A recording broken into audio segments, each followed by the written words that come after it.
দশমত আর্থিক বিবরণী। আর্থিক বিবরণী কি? আর্থিক বিবরণী হচ্ছে হিসাব তথ্য সমৃদ্ধ এক গুচ্ছ বিবরণী যা ব্যবসায়িক আর্থিক ফলাফল এবং আর্থিক অবস্থার চিত্র এবং মালিক এবং স্বার্থ মালিকের স্বার্থ সংশ্লিষ্ট পক্ষগণের কাছে তুলে ধরে। আর্থিক বিবরণীর প্রকার। আর্থিক বিবরণী বলতে আন্তর্জাতিক হিসাবমান এক IAS international accounting standards international accounting standards অনুযায়ী আর্থিক বিবরণী পাঁচটি। আর্থিক বিবরণীর ধাপ কয়টি? পাঁচটি। প্রথম হলো বিশদ বিবরণী, দ্বিতীয়ত মালিকের স্বার্থ বিবরণী, তৃতীয়ত আর্থিক অবস্থার বিবরণী, চতুর্থত নগদ প্রবাহ বিবরণী, পঞ্চম আর্থিক অবস্থার বিবরণীতে ব্যবহৃত প্রয়োজনীয় নোট ও গুরুত্বপূর্ণ হিসাবের নীতিমালা বিশ্লেষণ অর্থাৎ আর্থিক বিবরণী বিশ্লেষণ। ঠিক আছে? তো আপনাদের জন্য কয়টি? তিনটি। বিশদ বিবরণী, মালিকের স্বার্থ বিবরণী, আর্থিক অবস্থার বিবরণী। দেখেন এখানে নিট বিক্রয় কিছু সূত্র দেওয়া আছে। নিট বিক্রয় কিভাবে পাবেন? মোট বিক্রয়ের সাথে অলিখিত বিক্রয় যোগ করে আর বিক্রয় ফেরত বিয়োগ করলে কি পাওয়া যাবে? নিট বিক্রয়। নিট ক্রয় কিভাবে পাবেন? মোট ক্রয়ের সাথে অলিখিত ক্রয় যোগ, বিয়োগ করবেন ক্রয় ফেরত, বিয়োগ করবেন পণ্য উত্তোলন, বিয়োগ করবেন পণ্য বিক্রিত পণ্যের ব্যয় কিভাবে পাবেন? প্রারম্ভিক মজুত পণ্য যোগ নেট ক্রয় যোগ ক্রয় সংক্রান্ত খরচ বিয়োগ সমাপনী মজুত পণ্য। তারপরে মোট মুনাফা কিভাবে পাবেন? নিট বিক্রয় থেকে বিয়োগ বিক্রিত পণ্যের পরিচালন মুনাফা কিভাবে পাবেন? মোট মুনাফা বিয়োগ পরিচালন ব্যয়। নিট মুনাফা পরিচালন মুনাফা যোগ অন্যান্য আয় বিয়োগ অন্যান্য ব্যয়। মোট সম্পদ কিভাবে পাবেন? মোট স্থায়ী সম্পদ যোগ চলতি সম্পদ যোগ বিনিয়োগ যোগ অলিক সম্পদ। তারপরে মোট দায় কিভাবে পাবেন? চলতি দায় যোগ দীর্ঘমেয়াদী দায়। মালিকানা সত্ত্ব কিভাবে পাবেন? প্রারম্ভিক মূলধন যোগ নিট মুনাফা যোগ অতিরিক্ত মূলধন বিয়োগ মোট উত্তোলন যোগ সাধারণ সঞ্চিতি। বিনিয়োজিত মূলধন কিভাবে পাবেন? মোট সম্পদ বিয়োগ মোট দায়। মোট সম্পদ বিয়োগ মোট দায়। কিসে? তারপরে চলতি অনুপাত।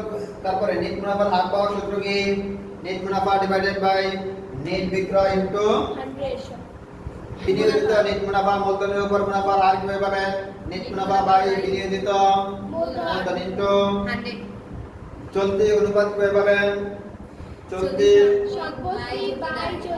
দায় চলতি সম্পত্তি দায় অনুপাত কি? 2:1 2:1। তারল অনুপাত কিভাবে পাবেন? চলতি সম্পদ বিয়োগ মজুত পণ্য যোগ অগ্রিম খরচ ডিভাইডেড বাই চলতি দায়। এটার অনুপাত আদর্শ মান কত? 1:1। আদর্শ মান 1:1। তারপর একটা সৃজনশীল তোমাদের একটা চার্ট দিয়েছিলাম, ওটা ভুল লাগাছে মনে হয়।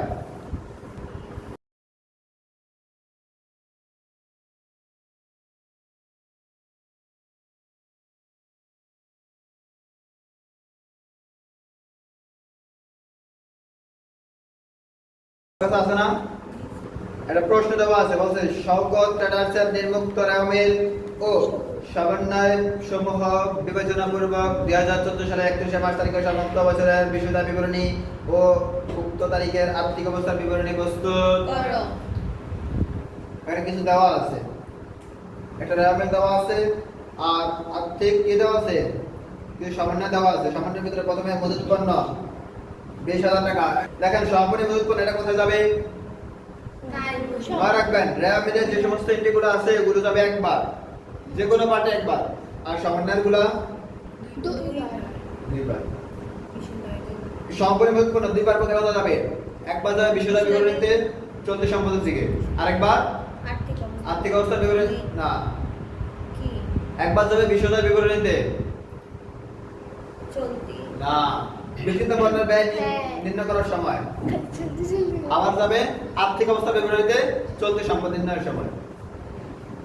তারপরে আছে 2 মাসের বকেয়া বেতন। 2 মাসের বকেয়া বেতন কোথায় যাবে? বিশুদ্ধ বিবরণীতে কোথায় যাবে? পরিশ্রম ব্যয় বিশুদ্ধ বিবরণীতে বেতনের সাথে যোগ হবে, বেতনের সাথে আবার কোথায় যাবে? আর্থিক অবস্থা বিবরণীতে চলতি দায়।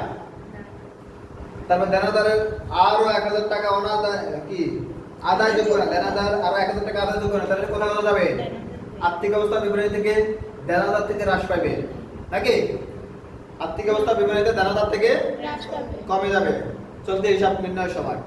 আর বিশদা বিবরণীতে কোথায় যাবে? পরিচালন ব্যয় অনাদায়ী পাওনা সঞ্চিতি করার সময়। তারপরে বিজ্ঞাপন 2 বছরের জন্য পরিশোধ, 2 বছরের জন্য পরিশোধ, তাহলে এটা কি কোথায় কোথায় যাবে কাজ? কোথায় কোথায় যাবে? বিশদা বিবরণীতে পরিচালন ব্যয় বিজ্ঞাপন খরচে 1 বছরের টাকা লেখা হবে নাকি? আর বাকি 1 বছরের টাকা আর্থিক অবস্থা বিবরণীতে বিলম্বিত বিজ্ঞাপন নামে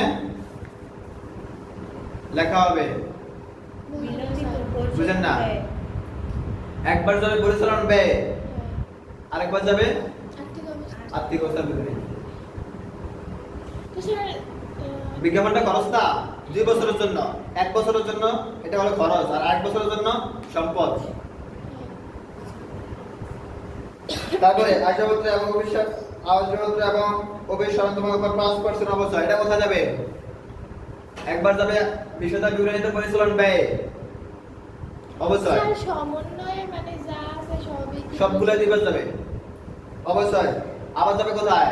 আর্থিক অবস্থা বিবরণীতে স্থায়ী সম্পত্তি কি আশাপত্র থেকে মাইনাস করা হবে। এই তো মূলত এই। এবার অঙ্কটা দেখে নেন, সমাধান দেওয়া আছে। বিশদা বিবরণীটা দেখবেন, মালিকানা সত্ত্ব বিবরণীটা দেখবেন, আর আর্থিক অবস্থা বিবরণীটা দেখবেন।